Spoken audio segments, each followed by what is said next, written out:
네, 가정에서 함께하는 새벽 예배 1월 27일 목요일입니다. 온라인으로 함께하시는 모든 분들을 환영하고 축복합니다. 이제 찬송가 213장 나의 생명 드리니 통일 찬송가 348장을 부르면서 시작합니다.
네, 이제 함께 기도하겠습니다.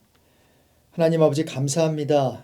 저희들에게 다시 한번 새벽을 깨울 수 있는 또 하나님을 향한 열정을 다시 한번 십자가 앞에서 그렇게 바치고 또한 하나님 아버지 앞에 사랑한다고 고백할 수 있는 이 복된 시간 허락해 주셔서 감사를 드립니다. 오늘 특별히 기도드리는 기도 제목은 물질을 누리되 그것 때문에 시험에 들지 않는 그러한 복된 인생 되게 해 주십시오. 특별히 우리 자녀들이 참으로 이러한 좀 험악한 세상 살면서 물질이 없어서 또 하나님께 죄를 짓는다던가 또 물질이 너무 많아서 교만해진다던가 하지 않게 하여 주시고 주님께서 주신 것을 감사함으로 받게 하시고 또한 삼시세끼만 먹고 사는 인생이 아니라 남도 먹이고 또 하나님께서 허락하신 그러한 물질 축복들을 또 플로잉할 수 있는 그런 복된 삶이 되게 해 주십시오. 오늘도 하나님의 말씀에 귀를 기울입니다. 하나님께서 말씀하여 주시고 또 하나님께서 말씀하실 때 우리 마음속에 잘 또 이렇게 받아들이게 하시고 또 우리 삶에 적용할 수 있는 복된 시간 되게 해 주십시오. 예수 그리스도의 이름으로 기도드립니다. 아멘. 네, 오늘 주시는 말씀은 누가복음 7장 36절에서 50절입니다. 한 바리새인이 예수께 자기와 함께 잡수시기를 청하니 이에 바리새인의 집에 들어가 앉으셨을 때에 그 동네에 죄를 지은 한 여자가 있어 예수께서 바리새인의 집에 앉아 계심을 알고 향유 담은 옥합을 가지고 와서 예수의 뒤로 그 발 곁에 서서 울며 눈물로 그 발을 적시고 자기 머리털로 닦고 그 발에 입 맞추고 향유를 부으니 예수를 청한 바리새인이 그것을 보고 마음에 이르되 이 사람이 만일 선지자라면 자기를 만지는 이 여자가 누구며 어떠한 자 곧 죄인인 줄을 알았으리라 하거늘 예수께서 대답하여 이르시되 시몬아 내가 네게 이를 말이 있다 하시니 그가 이르되 선생님 말씀하소서. 이르시되 빚주는 사람에게 빚진 자가 둘이 있어 하나는 500데나리온을 졌고 하나는 50데나리온을 졌는데 갚을 것이 없으므로 둘 다 탕감하여 주었으니 둘 중에 누가 그를 더 사랑하겠느냐. 시몬이 대답하여 이르되 내 생각에는 많이 탕감함을 받은 자니이다. 이르시되 내 판단이 옳다 하시고 그 여자를 돌아보시며 시몬에게 이르시되 그 여자를 보느냐. 내가 내 집에 들어올 때 너는 내게 발 씻을 물도 주지 아니하였으되 이 여자는 눈물로 내 발을 적시고 그 머리털로 닦았으며 너는 내게 입맞추지 아니하였으되 그는 내가 들어올 때부터 내 발에 입맞추기를 그치지 아니하였으며 너는 내 머리에 감람유도 붓지 아니하였으되 그는 향유를 내 발에 부었느니라. 이러므로 내가 네게 말하노니 그의 많은 죄가 사하여졌도다. 이는 그의 사랑함이 많음이라. 사랑을 받은 일이 적은 자는 적게 사랑하느니라. 이에 여자에게 이르시되 내 죄 사함을 받았느니라 하시니 함께 앉아있는 자들이 속으로 말하되 이가 누구이기에 죄도 사하는가 하더라. 예수께서 여자에게 이르시되 내 믿음이 너를 구원하였으니 평안히 가라 하시니라. 네, 오늘 본문은 우리가 잘 아는 향유, 옥합을 예수님께 드린 여인에 대한 이야기입니다. 과연 그 값비싼 향유를 드린 여인은 누구이고 왜 그것을 주님께 드렸을까요? 그리고 우린 그 같은 성경의 내러티브를 통해 무엇을 배워야 하는 것일까요? 오늘은 이런 점들에 대해서 잠시 살펴보도록 하겠습니다. 먼저 향유 옥합을 드린 여인의 정체에 대해서는요. 우리가 많이 부르는 찬송가 가사를 통해 알고 있는 인물이 하나 있지요. 네, 누구일까요? 네, 바로 막달라 마리아입니다. 새 찬송가 211장 가사인데요. 값비싼 향유를 주께 드린 막달라 마리아 본받아서. 여러분 이 찬송 아시지요? 네, 그래서 많은 분들이 이 찬송가를 부르면서 향유를 드린 자는 막달라 마리아라고 알고 있습니다. 참고로 찬송 가사를 통해 동방 박사의 숫자도 3명으로 알고 있는 분들이 많은데요. 그 숫자에 대해서는 성경이 언급하고 있지 않지요. 그들이 가져온 예물만 3개로 기록하고 있는데요. 때문에 우린 찬송가 가사를 절대로 진리로 받아들이는 오류를 범하면 안 되겠습니다. 성경만이 진리니까요.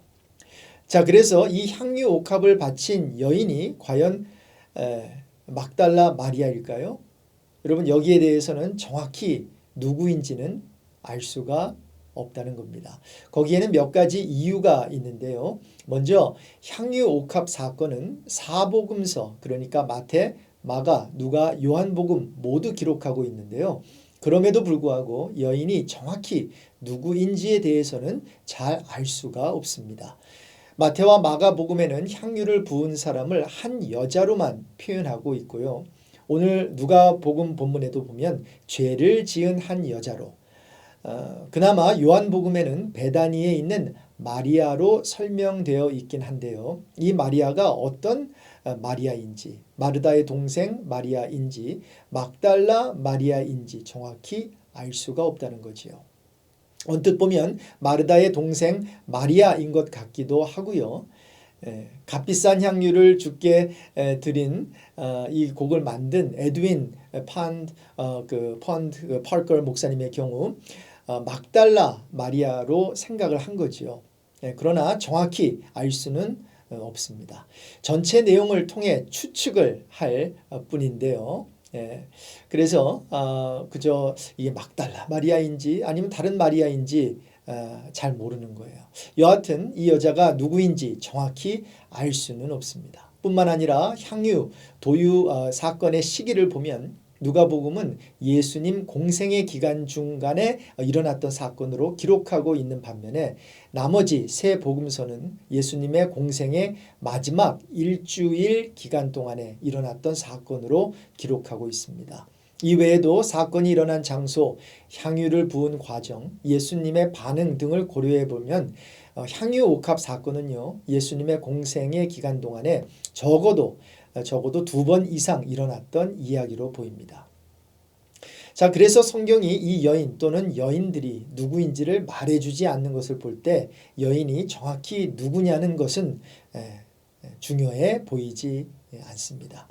보통 향유 사건에 대해 설교를 할 때 향유 옥합을 깨어서 예수님께 바친 여인의 헌신에 초점이 가는 경우가 많은데요. 찬송가 211장 값비싼 향유를 주께 드린 이 찬송을 만든 에드윈 파커 목사님도 요한복음 12장에 기록된 향유 사건을 묵상하면서 설교가 끝난 뒤에 성도들에게 결단의 마음을 갖도록 하기 위해 이 곡을 만들었다고 합니다. 그래서 이 찬송을 부르는 많은 성도들이 마음속에 새로운 결단을 하게 되고요. 헌신에 대한 많은 도전을 받습니다. 저도 청소년기에 이 찬송가를 부르면서 결단을 하기도 했고요. 도전적인 가사와 부드러운 음은 성도들의 굳은 마음을 녹여주고요. 하나님께 다시 한번 최상의 헌신을 하도록 동기부여를 줍니다. 물론 귀하신 주님께 값비싼 향유를 바치는 헌신과 희생은 정말로 귀한 것이고 본받아야 할 점인 것은 분명합니다. 하지만 향유 옥합 사건 또는 사건들을 자세히 읽어보면 옥합을 깨뜨린 여인의 헌신에 초점이 있기보다는 다른 곳에 초점이 가 있음을 발견하게 됩니다. 요한복음 12장 기록을 보면요. 1절에 예수님께서 6월절 엿새 전에 베다니로 가셨다라고 기록하고 있어요. 그런데 그 베다니를 소개할 때 예수께서 죽은 자 가운데서 살리신 나사로가 있는 곳이라고 굳이 부연 설명을 합니다. 그리고 7절에 보면 왜 비싼 향유를 낭비하냐는 말을 들은 예수님께서 이것은 내 장례일을 위하여 하는 일이니 이 여자 일에 참견하지 말라는 식으로 상황이 묘사가 됩니다. 무슨 말이지요? 지금 이 여인의 행동이 중요한 게 아니라 그 의미가 중요한데 그 의미가 바로 예수님과 관련이 있다는 거예요. 마찬가지로 요한복음을 기록한 사도 요한은 지금 죽은 나사로가 살아나게 되어서 잔치가 벌어지게 된 것은 예수님의 죽음에 의한 것임을 넌지시 힌트를 주고 있는 것이죠. 따라서 향유 옥합을 깨어서 예수님께 부은 요한복음에 등장하는 마리아의 향유 이 도유 사건은 그녀의 헌신에 초점이 있기보다는 예수님의 죽으심에 초점이 있는 것을 우린 발견할 수 있습니다. 요한복음뿐인가요? 마태복음과 마가복음 기록에도 보면 예수님께서 이런 말씀을 하십니다. 이 여자가 내 몸에 이 향유를 부은 것은 내 장례를 위하여 함이니라. 마가복음에도 보면 그는 힘을 다하여 내 몸에 향유를 부어 내 장례를 미리 준비하였느니라 주님이 말씀하세요. 무슨 말일까요? 지금 이 여인의 행한 일은 여인에게 초점이 있는 것이 아니라 예수님에게 초점이 있다는 거지요. 특히 예수님의 장례, 즉 그분의 죽으심에 초점이 있다는 것입니다. 그래서 마태복음과 마가복음 기록에는 이 여인의 행한 일에 대해 다음과 같은 코멘트를 주님이 하세요. 같이 읽어볼까요? 온 천하에 어디서든지 이 복음이 전파되는 곳에서는 이 여자가 행한 일도 말하여 그를 기억하리라. 마가복음에도 동일한 내용이 기록되어 있는데요. 보세요. 이 복음이 전파되는 곳에서는 이 여자가 행한 일도 전해진다는 것이 거든요. 여러분 복음이 뭐예요? 예수님의 십자가 죽음과 부활의 이야기 아니에요? 그러니까 이 복음과 연관이 있는 이 여인의 행한 일이 함께 전해진다는 것이거든요. 여인의 행한 일 자체가 귀한 게 아니라는 거죠. 여인의 향유 옥합 사건은 바로 예수님의 죽음 사건을 준비하는 것이고 그 두 가지 사건은 별개의 사건이 아닌 하나의 사건이기에 복음과 함께 그녀의 행한 이야기가 전해지고 기억된다는 것이 정확한 해석일 것입니다. 오늘 누가복음에 기록된 향유 사건도 언뜻 보면 비싼 향유를 부은 여인의 헌신에 초점이 가 있는 것으로 보입니다. 하지만 예수님은 그보다 다른 데 초점을 맞추고 계신 것을 알 수 있는데요. 바로 여인의 죄를 사해 주시는, 즉 죄사함에 대해 포커스하고 계십니다. 47절에 보면 이러므로 내가 내게 말하노니 그의 많은 죄가 사하여졌도다. 이는 그의 사랑함이 많음이라. 사함을 받은 일이 적은 자는 적게 사랑하느니라. 지금 예수님은 여인의 행위보다는 하나님의 용서하심을 얘기하고 있는 것이고요. 예수님의 용서하심을 다루고 있는데 그것이 바로 오늘 본문의 초점입니다. 그래서 오늘 큐티 제목도 더 많이 용서받고 더 사랑하는 제자라고 되어 있는 것을 보면 향유옥합 사건은 모두가 예수님께 초점이 가 있는 것을 우린 잘 알 수 있습니다. 그렇습니다. 하나님이 우리를 먼저 용서해 주십니다. 그렇기 때문에 우린 주님을 사랑하는 제자가 되는 것이지요. 그리고 하나님은 계속 더 많이 용서해 주십니다. 그러면 우린 더 많이 하나님을 사랑하는 자녀가 됩니다. 바로 그 점을 오늘 누가복음 본문은 말해주고 있는 것입니다. 자, 그렇다면 우리는 이 같은 여인의 행한 일을 보면서 어떻게 우리 삶에 적용해야 할까요? 나도 저 여인처럼 주님께 가장 귀한 향유옥합을 깨뜨려야지 쪽으로 너무 성급하게 가면 안 되겠다는 것을 먼저 말씀드리고 싶습니다. 오늘 본문에서 주님은 왜 이 여인이 이런 행동을 했는지 잘 설명해 주십니다. 47절에 보니까요. 그의 많은 죄가 사하여졌도다. 이는 그의 사랑함이 많음이라. 47절 앞부분을 그냥 헐겁게 이렇게 읽으면 마치 그녀의 죄가 사함받은 것은 그녀가 주님을 많이 사랑했기 때문인 것으로 이해되기가 쉽습니다. 하지만 47절 전체를 읽으면 그 의미를 정확하게 파악할 수 있습니다. 그의 많은 죄가 사하여졌도다. 이는 그의 사랑함이 많음이라. 이렇게 말씀하고 나서는 다음과 같이 주님이 다시 친절하게 설명을 해주세요. 사함을 받은 일이 적은 자는 적게 사랑하느니라. 그럼 이게 무슨 말일까요? 그러니까 지금 이 여인이 주님을 향한 사랑의 표현으로 엄청난 가격이 나가는 향유옥합을 깨뜨리고, 아니 옥합만 깨뜨릴 정도가 아니라 그녀의 머리털로 주님의 발을 닦아드린 이유는 그녀가 죄사함을 많이 받았기 때문이라고 말씀하시는 것입니다. 이 점에 대해서는 앞 구절인 41절과 42절에 주님이 이미 설명을 해주셨지요. 빚주는 사람에게 빚진 자가 둘이 있어 하나는 500데나리온을 줬고 하나는 50데나리온을 줬는데 갚을 것이 없으므로 둘 다 탕감하여 주었으니 둘 중에 누가 그를 더 사랑하겠느냐. 더 많이 탕감받은 자가 더 많이 사랑하겠지요. 그래서 이 점에 대해 요한 칼빈도 이 여자의 사랑함이 용서를 받은 이유가 되지 아니하고 용서받은 후에 표징이었다고 말해야 한다고 그의 주석에서 코멘트를 달고 있습니다. 자, 이 같은 해석은 성경 전체에 비추어 볼 때 바른 해석이고 착한 해석입니다. 요한일서 4장 19절에도 보면요. 우리가 사랑함은 그가 먼저 우리를 사랑하셨습니다. 우리가 하나님을 먼저 사랑한 게 아니에요. 하나님이 우리를 먼저 사랑하셨기 때문에 우리가 사랑한다는 거지요. 로마서 5장 8절에도 보면요. 우리가 아직 죄인 되었을 때에 그리스도께서 우리를 위하여 죽으심으로 하나님께서 우리에 대한 자기의 사랑을 확증하셨느니라. 그렇습니다. 우리가 주님을 사랑한 게 아닙니다. 우리가 뭔가 대단하여 주님이 우리를 사랑하신 것도 절대 아닙니다.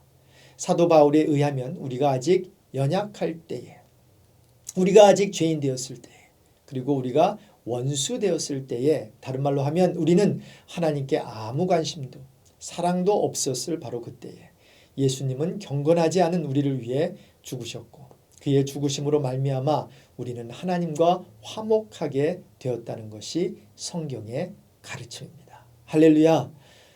네, 이 같은 죄인을 향한 하나님의 절대적이고 일방적인 사랑은 구약에서도 찾아볼 수 있습니다.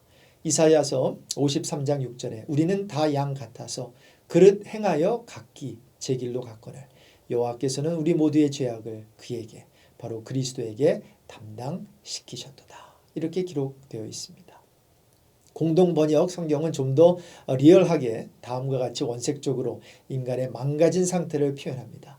우리 모두 양처럼 길을 잃고 헤매며 제멋대로들 놀아났지만 야훼께서 우리 모두의 죄악을 그에게 지우셨구나. 말씀을 마치겠습니다. 이 시대에 3대 성자가 있다고 합니다. 이 시대의 3대 성자는 놀자, 먹자, 자자라고 합니다. 여러분, 이 시대를 보면 정말 놀자, 먹자, 자자라고 하면서 자신의 안위만을 위해 사는 모습이 많이 보입니다. 언제부터인가 주님을 향한 헌신이 많이 사라져 버렸습니다. 언제부터인가 주님을 향한 사랑의 온도가 미지근해졌습니다. 왜 그럴까요? 혹시 주님이 베풀어 주신 사랑과 은혜가 무엇인지 잊어버렸기 때문은 아닐까요? 사도 요한은 계시록 3장 4절에 에베소 교회를 향한 주님의 메시지를 기록하면서요. 너를 책망할 것이 있나니 너의 처음 사랑을 버렸느니라 고 했습니다. 사랑을 잊어버린 것이 아니라요. 뉘앙스는 의도적으로 버려버린, forsake 했다는 거예요. 버렸느니라에 해당하는 헬라어는 부정 과거 시제를 사용하고 있는데요. 단회적, 즉 일회적 행동을 나타내는 말입니다. 그러니까 에베소 교인들이 그들이 가졌던 처음 사랑과 완전히 단칼에 단절되었음을 암시하고 있는 것이죠. 에베소 교회는 여러분이 잘 아시는 대로 수고와 인내로 표상되는 특출한 행위로 인해 칭찬받는 교회였습니다. 그럼에도 불구하고 그들의 그러한 행위들은 사랑이 결여된 행위들이었습니다. 그들은 오랜 내부의 문제, 곧 이단들과의 투쟁이란 문제를 마무리하는 동안 신학적으로는 정확하고 엄격하며 윤리적으로는 도덕적이며 준엄하기 그지없는 특성을 확립했을지라도 사랑을 멈추어 버린 교회였던 것입니다. 그러므로 그들에게 요구되어야 할 것은 믿음이나 신학적인 정통교리가 아니라 처음 사랑이어야만 했다는 거죠. 성도 여러분, 하나님의 사랑받는 자녀가 된 것의 기쁨을 잊으셨나요? 잃어버리셨나요? 주님의 제자로서의 사명을 버리진 않으셨나요? 성령의 전으로서의 거룩함을 잃지는 않으셨는지요?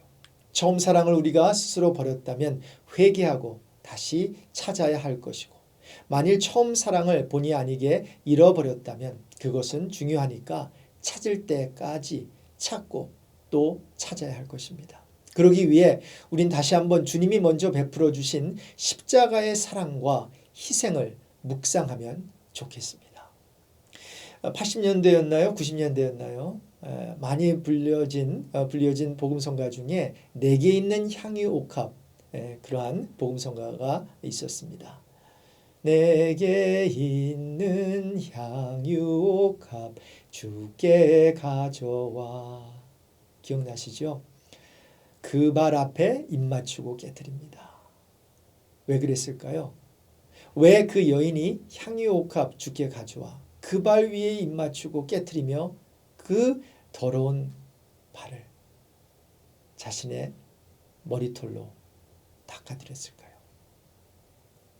나를 위해 험한 산길을 오르신 그 발걸음마다 크신 사랑 새겨놓은 바로 예수님의 그 십자가의 사랑을 경험했기 때문이죠. 2절에도 보면요. 내게 있는 향유옥합 주께 가져와 그 발 위에 입 맞추고 깨뜨립니다. 왜요? 나를 위해 십자가 오르신 그 발 흘린 피로 나의 죄를 대속하셨기 때문이죠. 3절도 보면요. 내게 있는 향유옥합 주께 가져와 그 발 위에 입 맞추고 깨뜨립니다. 네. 왜요? 이제 주님이 다시 이 땅에 임하실 때 주님의 크신 사랑으로 나를 받아주기 때문입니다. 여러분, 바로 이러한 사랑을 생각할 때 나에게 베풀어 주신 그 십자가의 그 사랑, 십자가의 희생을 생각할 때 저와 여러분은 이 여인들처럼 우리가 갖고 있는 가장 귀한 향유옥합을 깨뜨릴 뿐만 아니라 그 발 앞에 엎드려 우리의 머리털을 풀어서 그분의 발을 닦아드릴 수밖에 없는 최상의 헌신을 그분께 바칠 수밖에 없다는 거죠.